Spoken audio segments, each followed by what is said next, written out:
Ministeerri muummee Itoophiyaa Dr. Abiyyi Ahmad ministeera itti aanaa dhimma alaa Ameerikaa Christopher T. Landaawi fi ajaja Afrikaa Ameerikaa Afriikoom Jeneraal Daagvin Anderson waliin waajjira isaanitti marii bu'a qabeessa ta'e geggeessuu isaanii hubachiisan.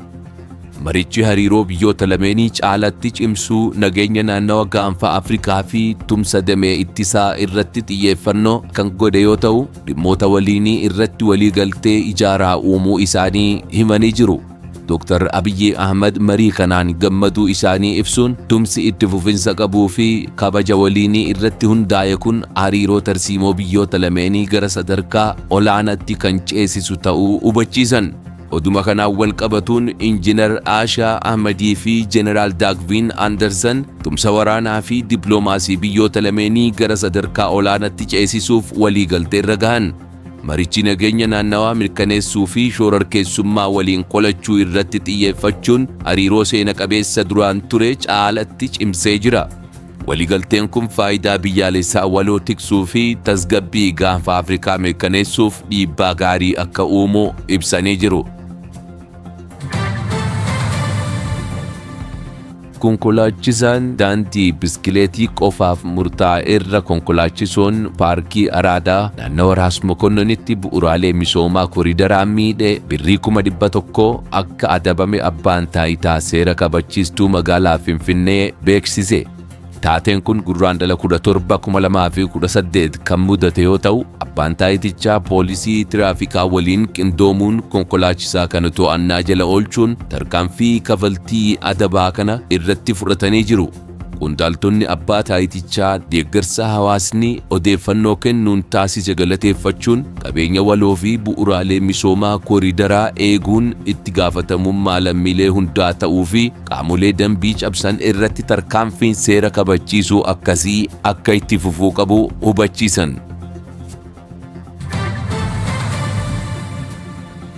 Mootummaan Itoophiyaa guddina diinagdee biyyattii ariifachiisuu fi qulqullina jireenyaa lammiilee fooyyessuuf sagantaa leenjii ogummaa dargaggootaa dandeettii qabatamaa hubachiisuuf dursa kennuun hojjechaa jira.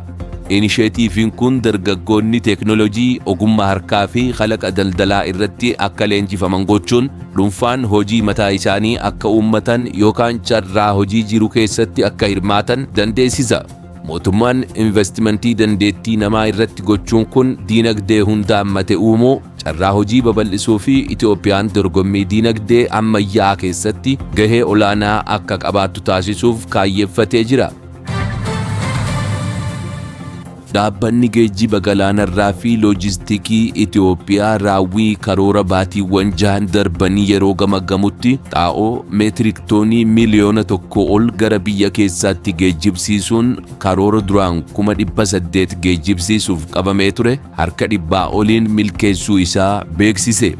Hojii raawwachiisaa olaanaan dhaabbatichaa Injiinar Abdulbaarii Shamsuu akka ibsanitti milkaa'inni kun kan argame qooda fudhattoota garaa waliin qindoominaan hojjechuun yoo ta'u, dhaabbatichi baatiiwwan kanneen keessatti raawwii fooyya'aa galmeessuun karoora galii isaa harka 113 ol milkeessuu danda'ee jira.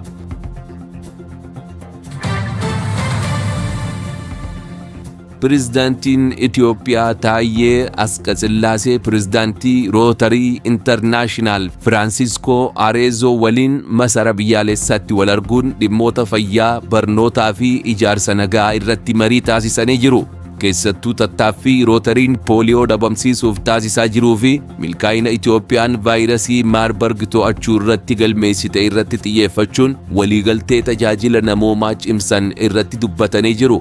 Rootarii Intarnaashinaal kan addunyaa irratti kilaboota 46,000 ol qabu, dama kilaboota biyya keessaatiin piroojeektoota misoomaa fi nagaa Itoophiyaa keessatti gaggeeffaman deeggaruuf kutannoo qabaachuu isaa mirkaneessanii jiru.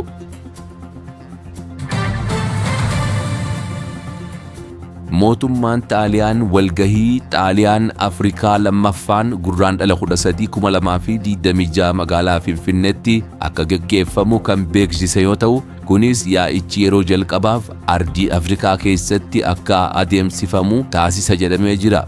Muummichi ministeeraa Xaaliyaanii Giorgia Meloni akka ibsanitti yaa'iin kun yaa'ii gamtaa Afrikaa irratti geggeeffamuu fi hariiroo tarsiimoo tumsa dinagdee akkasumas siyaasaa biyyoota lameenii jidduu jiru caaseffama qabuun cimsuuf kan kaayyeeffate jedhanii jiru. Karoora maatii Afrikaa kan bara 2024 Roomitti eegalame itti fufsiisuun dhimmoota walqixxummaa fi faayidaa waliinii irratti hundaa'an mijjeessuun piroojektota waloo ardii Afrikaa keessatti babal'isuun dhimma xiyyeeffannoo argate ta'us dubbii isaanii keessatti ibsanii jiru.